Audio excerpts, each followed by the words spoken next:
Hey y'all, welcome back. Jason here at EKKO Nesters. Michelle, hey. We got Dirty Dolly with us, and if you've been following along, Dirty Dolly is our 2025 Winnebago EKKO built on that Sprinter chassis. We love Dirty Dolly, and if you've really been following way back from the beginning, we used to have the Transit known as Bad Betty. Bad Betty. And so as part of this video, when you're clicking on it, one of the things that we wanted to share with you, and this really comes from you all's comments and kind of chatting with us on and offline, so to speak, is, hey, I'm getting ready to go to the dealer. I've really narrowed my decision down to a Winnebago EKKO, whether it's the Transit platform, some folks call it the Trekko. Or the Sprinter Sprekko. Exactly, the Sprinter Sprekko. And, you know, what dealer did you go to? What helped you make that decision along the way? What have you learned along the way? And we thought, you know what we're going to do? We're going to put a video out there. Yeah. And I think the nice thing is this video is going to cross over a little bit to RVs in general, whether it's a B, let's call it a B plus. I think we all made up that word. I don't know. There's really a B plus. C. Well, this is a B plus. See, everybody likes to call it a B plus. But if you look right over here at the Lichtsinn tag right below that, she's a Class C. It's a Class C. But you know, whatever Dirty Dolly wants to be. So at any rate, I think we should get started. Do we want to start a little bit on the outside, or should we go in? I mean, it's a little cold and blustery. We're out here? Let's do it. All right, it is beautiful out here, right, y'all? Well, Dirty Dolly loves it because she can get about anywhere. So that segues us into the first part of the video, and the conversation we're going to have is understanding your needs. The nice thing is, and I think Winnebago did an excellent job on this, is actually what they're built on for their capabilities. So we got two vehicles here on all-wheel drive, if you will, platforms. These things are very capable right out of the box, if you will. As you've been following along, Dirty Dolly as well as Bad Betty have had suspension upgrades, bigger tires, etc. Of course, our CA Tune recovery gear, which we use all the time, Agency 6 goodies, Bajas, the list goes on. So that's really about another conversation we're going to have later, is as you're selecting that vehicle and you're determining your needs, what, let's say, aftermarket or uplifting options are available? How are the chassis and the platforms supported, if you will, in the aftermarket world with good quality products?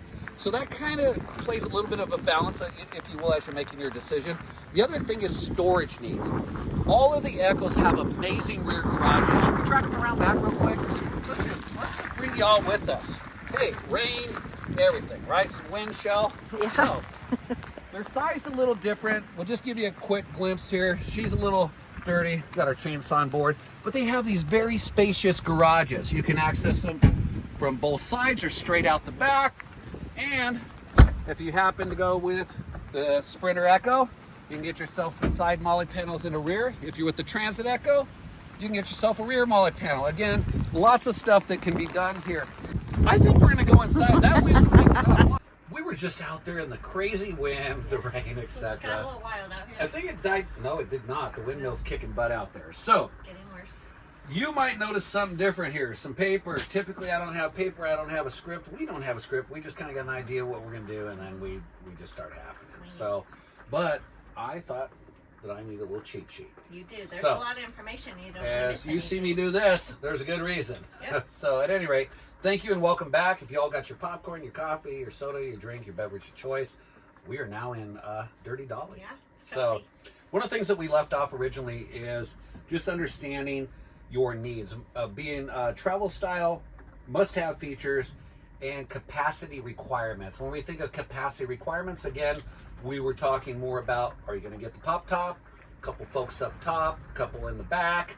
If you happen to have the Sprinter, converts to a bed, you can even do the Luna up here. So we could go 1, 2, 3, 4, 5, 6 ish. Yeah. Might be a little close quarters, but that's, you know, hey, that's good stuff. And if it is the Transit, if you did do the pop top for your capacity, if you will, 2 up top, 2 in the back, possibly a Luna. Okay. Yeah. So you do that, but also along those lines, you really need to talk about travel, meaning where are the seatbelt requirements? How are we, you know, following the rules and being safe? So you'd have your 2 seatbelts, and on this vehicle, you've got an over-the-shoulder 3-point. This vehicle being the Sprinter. You got a lap belt here, so we could legally carry 4. And then on the Transit, we could legally carry 2 into 4. So you got some equals there. So that's your capacity, if you will. Now, when we're talking about overall, and the glass is going on around, travel style. So boondocking. We do a lot of combination of boondocking. What are some of the other things we do? campgrounds, yeah. KOAs, all that good stuff. Service, the whole bit. And I think that's really...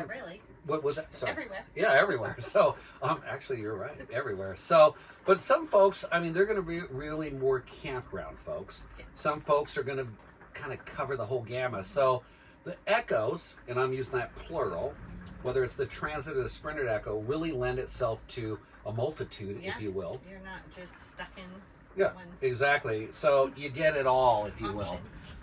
Again, the only thing is a little bit of side. Actually, we should talk a little bit about that.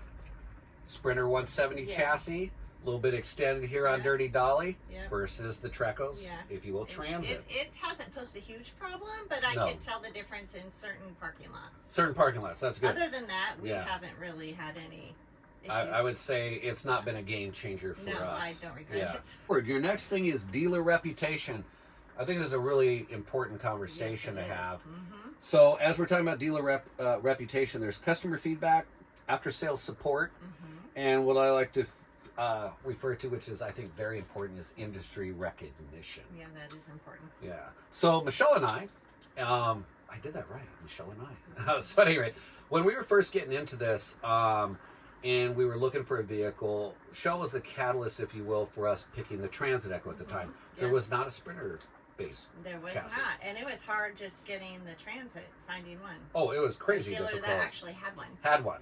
Not told us they had one, which we're going to talk a little bit later about, versus actually had one. Yes. So when we did that, basically, I would like to say at that point in life, this kind of just a little bit post-COVID-ish, you were at the discretion of, hey, do I want this bad enough? And I just do whatever it takes, and the dealer makes the rules. For months or a year. You know, looking back, I'm grateful for the decisions we made. Yes, it worked out well. Exactly. I mean, we're here today with y'all. We're having wonderful experience and things have gone on. So, had a great but there was times when we look back and go, why did we allow certain things to happen with certain aspects of our purchase? And that's a whole nother video. So, moving along, one of the things as we're talking about that is customer feedback. So, let's say that you're out there and you're just getting into it and you go, you know, the EKKO's my choice. I need to find a dealer. Is it going to be based on location? Is it going to be based on the reputation? So when we're thinking reputation, where do you and I, or us, find out more about the dealer? Well, one thing is we could do a Google or a Yelp search. And most of the time, this is actually kind of interesting. So let's say that we go to XYZ dealer and ZYX dealer. An XY dealer, or dealer, not Zealer, because I'm trying to get those little alphabets in there, happens to have a rating, whether it's in the 3s, the 4s, or the 5s. There's nothing wrong with that. You're going to go through them. You're going to figure out what you got. It's a Yelp rating, etc. But let's say that you have another dealer, and you can't find a Google rating to save your life on them. That'd be a red flag for me, because how did they remove that, and why would they not have a Google rating? Because we're business owners. Yeah. And along the lines of that, if ratings like that for what we do, and it's important. Our reputation exists a little different. We don't really use the Google platform, but it's kind of like y'all looking for the best restaurant. Yelp, Google. You're looking at the reviews. That's important to have. The other part of that, as we're leading in, is when we think about the industry recognition. I'd like to lock in on that for just a moment, because our first vehicle purchase, we were unaware that Winnebago, let's call it post-sale, sent out survey cards and said, hey, how was your experience with your dealer? We have, I don't remember if they have 63, 68 dealers across the nation, Winnebago dealers. It's pretty deep, because I think Winnebago came around in, 1958-ish? Correct me if I'm wrong, Winnebago, if you're watching. They're not watching. But anyway, so as you're going through that, one of the things that I think is important is we learned that there was called the Flying W, which, you know, you need to put that little W in the video somewhere. People get it. The Flying W Award. Excuse me. And I was just doing a little research, and I believe in 2024 that 31 dealers out of, again, over 60 received this award. Now, the award was granted based on customer feedback. And customer feedback meaning what... It's a little windy out there, y'all. Customer feedback based on what your experience was as a customer, etc., etc. So as we were doing our research, I think it's 31 total years of recognition. Not necessarily Winnebago W, Flying W, But Lichtsinn RV, where we purchased our vehicle, as you all might know from our other video, thank you all, you were amazing, is 31 years of recognition, and this year they got it again. So I think that's actually very, very important, because there's a lot that goes with the vehicle purchase. That kind of segues us back to the conversation of after-sales support. So let's say that whether you purchase one of these in your own backyard, which we had the opportunity to do, or a little more close to home, or if you happen to be in Portland, Oregon, you go all the way to Forest City, Iowa. Okay? What does after-sales support look like? Well, one could say, well, after-sales support would look like I am within range of my travel needs to get to my dealer for warranty and or recall service work. The other thing could be a little bit bigger than that. Who is the liaison, if you will, between myself and Winnebago, and how am I being supported? And I think that that's very, very critical. And again, and you're going to hear this repeatedly, because we had an amazing experience. And being that we just tell it how it is, you're going to hear us mention Lichtsinn several times. So, when we were first having our Lichtsinn experience, as you might see in the video, everything was, it was just clicking right along. There was no separation. Yes, we start with Renee, we go to finance, which is Kevin, we talk with Jeremy as we're doing our walkthrough and our, if you will, having our experience of understanding all the systems. We go to Riley, our personal service advisor. Yeah, we have our own. And I have to admit that at first, would you admit that we were a little bit nervous, thinking we're in Portland and they're in Forest City, what if we have a situation? And we need some support. Well, I think Michelle would agree. After we met Riley, we understood we had a dedicated service advisor. Shook our hand, darn near wanted to give us a hug. I think we did hug. No, but we're huggers. But at any rate, is we felt very confident that no matter where we were in the country, if we needed him or the dealer, had our back. Now, with anything, and it's not just Winnebago, you get a coffee pot, a child's car seat, there's always going to be campaigns, recalls, something, right? If there's not, wow. Wow, you know what I mean? That's very rare. Pretty rare, because there's a whole bunch of humans trying to figure this out, right? And there's mistakes. Now, moving forward, I think that was really important, is when you think about the support that you're going to have, either more immediate or, if you will, post-sale, after, where you can pick up the phone and say, hey, I'm having this, I'm going to be stopping by this other dealer. It's amazing. You think after you drive off the lot, you're kind of like, oh, you feel alone, abandoned. We did not. No, and actually what's really interesting is when we did the walkthrough with Jeremy, as much as Michelle and I thought we knew everything, because we had an EKKO, I have to tell you, I'm glad we had the full tilt boogie experience, because we learned a lot we didn't know. And there were things that Jeremy, I think we were both surprised and baffled. It's like, how would he know all these strange things we had no idea about? And I think that really goes back to what the dealer's training is. And we're going to talk a little bit about that. Is when you're selecting a dealer, yes, price point's important. And we're going to get a little bit into that in a little while, because there's a lot of, I'm going to use the word bait and switch, or misleading information about price points, which we experienced. We're not going to say who, where, and when, but again, we're grateful that we did a little more due diligence and trusted our gut, and did some things different. So the other thing we want to talk about, which actually we go right into the pricing and finance options. So thinking about transparency and cost, would you say, Michelle, interviewing you here, that oftentimes, because Michelle actually does a lot of the research initially with price, looking at color, features, etc. Would you say that every now and then you call the dealer and there was this quote-unquote amazing price? And then when it got down to it, wasn't. And usually, just to disclose to you, we had a marital discussion, which is, you told me it was X number of dollars, and I'm hearing this. Who's telling the story? Unfortunately. So, and I think that really is important, because transparent cost is no hidden fees. If there are going to be some fees, like dealer transaction fees or taxes, etc., and I'm going to use some fictitious numbers, some made-up numbers for this. Let's assume that across the board, everybody's coming in at 175, 180, 200,000. Just pick a number. And you go to one dealer, dealer A, and they tell you, hey, 180 grand out the door. And you're like, holy mackerel, this is the best price on earth. Then you go to dealer B and they're like, we're 185 grand. You're like, but they're 180 grand.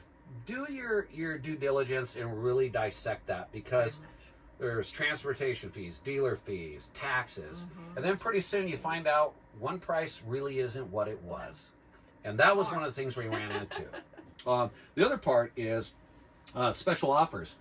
I recently learned, and I don't think there's too many more 2023 chassis out there, again, on the Sprinter, is there are, at least what we were shared with, don't quote me on this as they say, you might be getting a really amazing deal on a vehicle, unheard of.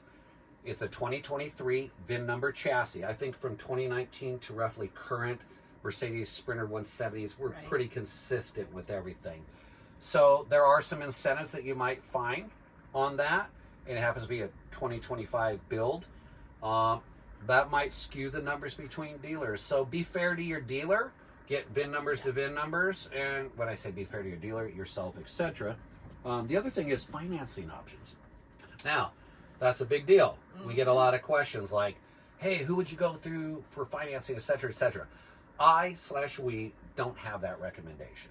Hopefully you don't stop the video there. But we really don't. I think what it is by the time you're ready to commit to this type of purchase, the amount that you're going to spend initially out the door, you've probably done a lot of your homework. You've talked to your dealer about in-house financing or third-party financing, your credit unions, however you're going to do it.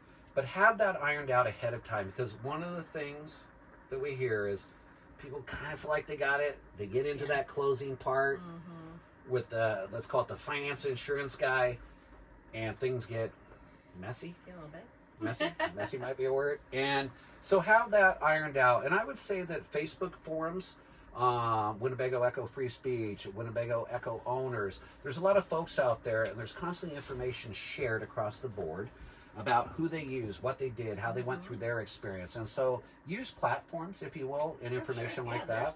I wish we could tell you our favorite, but we don't have one.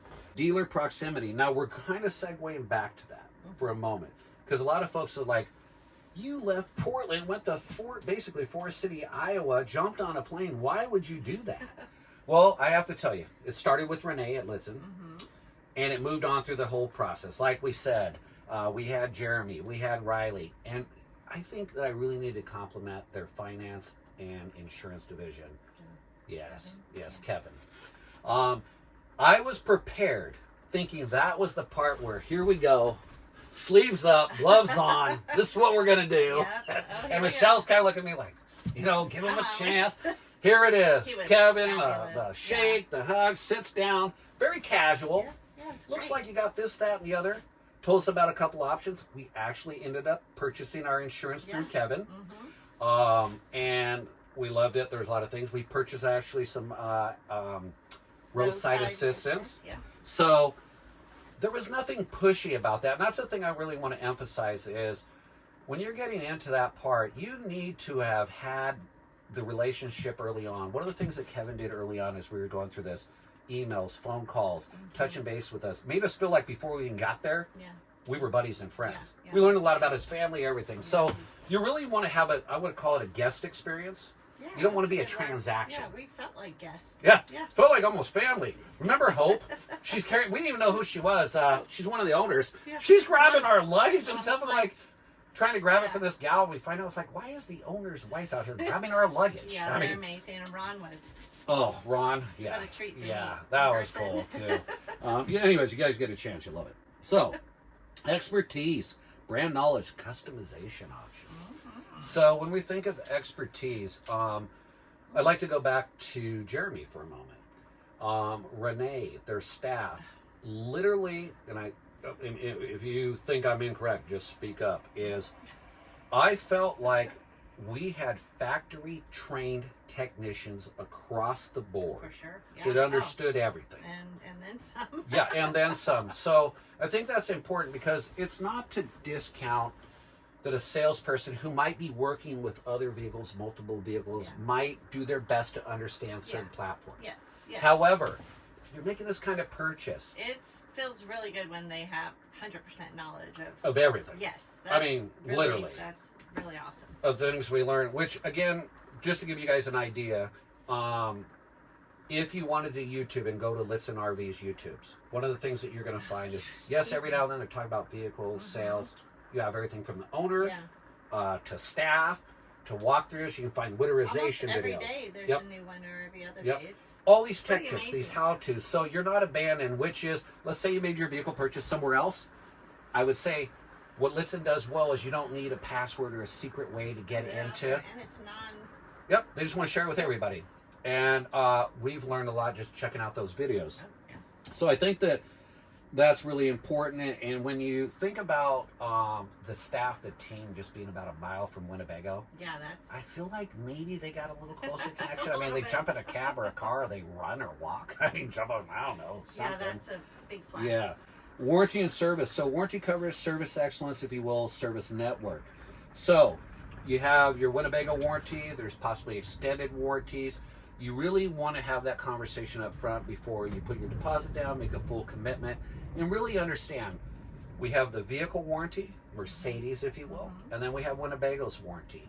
And there's possible extended warranties. Make sure that your dealer is not only advocating with and for you, but sharing the options with you, and that you again do your own if you will, due diligence. Man, I got the tongue twisters going.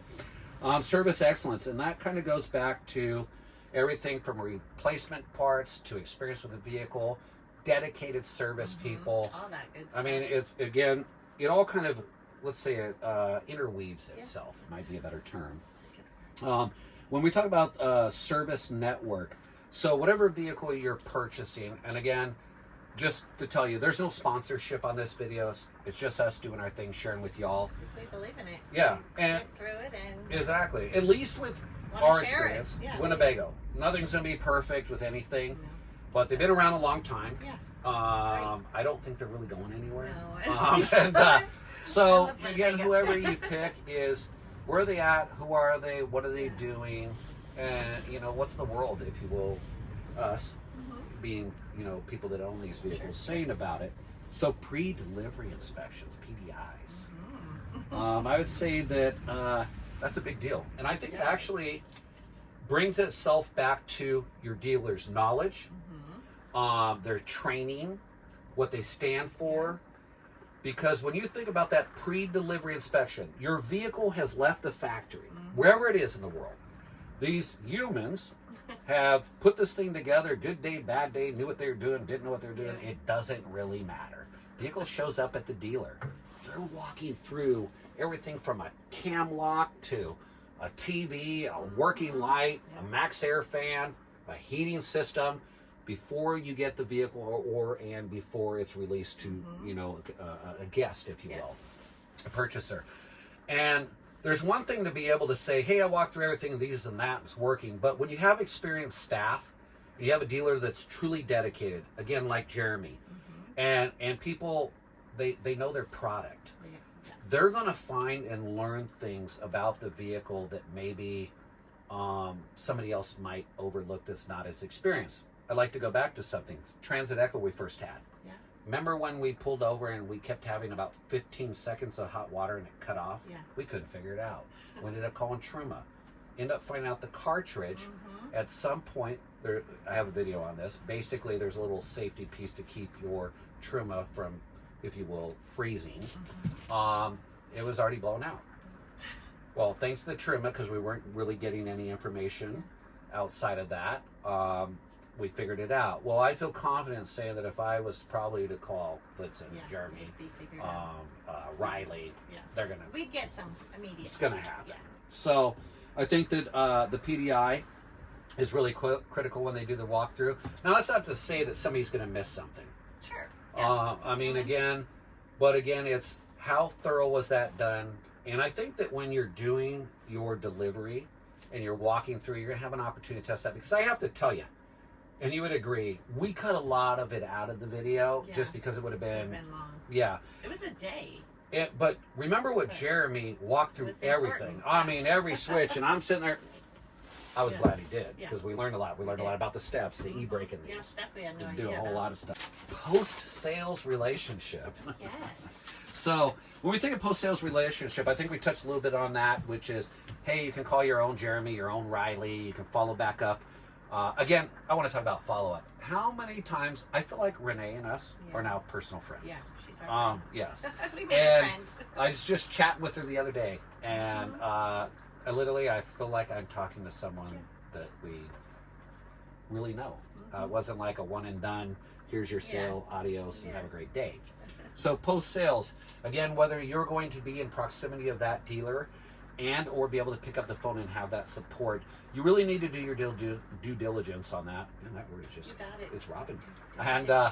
And I think that really is important, because it doesn't matter what you paid for your vehicle, you got your hard-earned money or however it's come to you, you're making this purchase, and you need to have confidence of what's happening behind that sale, and that the staff's there and they're not thinking of you as just this, hey, thanks, we made our money off you, the list goes on, the lights are on, whatever.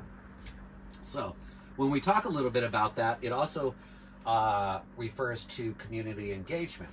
I think one of the things that really speaks to some dealers is, when I say community engagement, whether it's in their own backyard, their neighborhood, it's through Winnebago platforms, programs, supporting other rallies, things that have to do with, like in this instance, an EKKO community. Yeah. When dealers are engaged in that and they're a part of that experience, it really says, hey, we're vested in the long-term part. You're not just a sale. And I keep going back to that because Michelle and I, we're relationship people. In my business, I'm a relationship guy. And relationships are everything to us and to me. And when I see that there is a mutual understanding of what that looks like, because the only thing you have in life is your word. The rest of this is smoke and mirrors. Was that fair to say? Fair. And so I think that you need to have that. But again, our opinion. Availability and delivery time frames. Holy macro. Should we go into that? Pretty big deal. Yeah. How many times a week or a month, and we love it, thank you all, do we get information, or let's have, hey, I'm having this thing happen with blah, blah, blah dealer, and they promised me this, and it wasn't true. What did you guys do in your circumstance? Right. Well, we didn't have to do anything in our circumstance.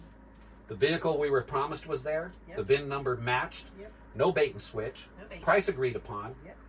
All the fees, everything disclosed ahead of time. Didn't want a dime of our money until we went through everybody to make sure we were happy, which was crazy because normally they want your money quicker than this.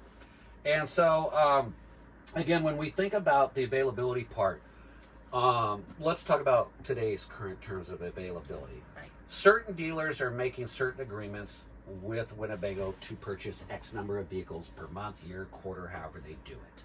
Some of those vehicles are either still in production or they're on their way. Right. Now, a dealer may say, I have this available.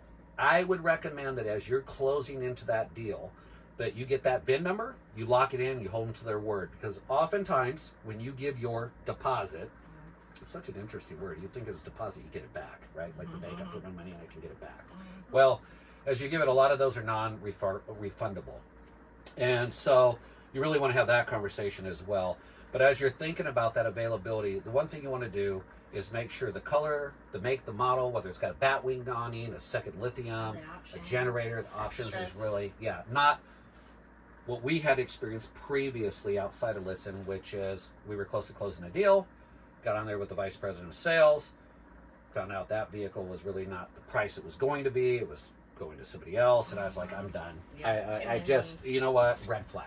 Fair enough? Red flag. Yeah, not in a good red flag either. So, there's not really any good red flags. Custom orders. Be fair to yourself and to the dealer. Let's say that you're going to place very specifics on the vehicle you're ordering. Yes.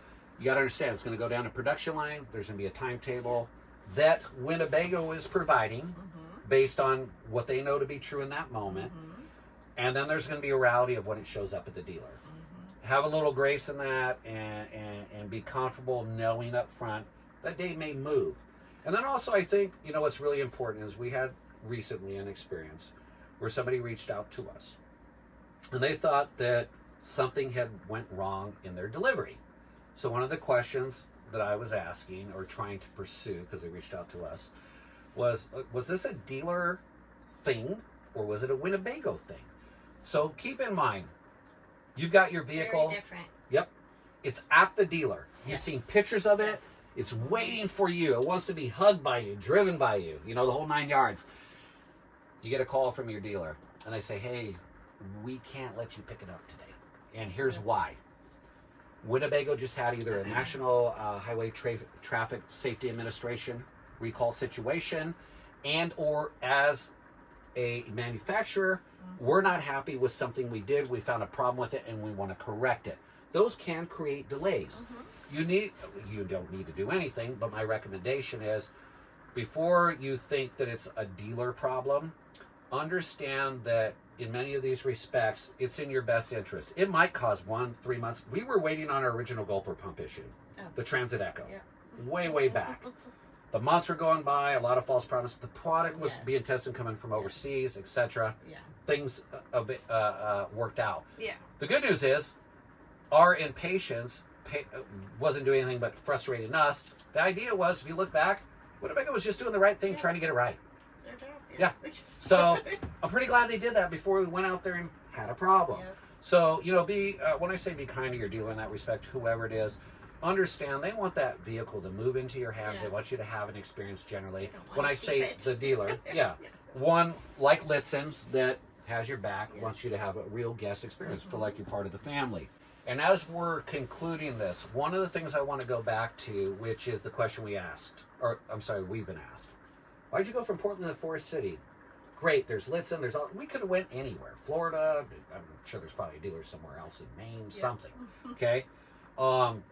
Well, for Michelle and I, one of the things that we wanted to experience was the break-in period.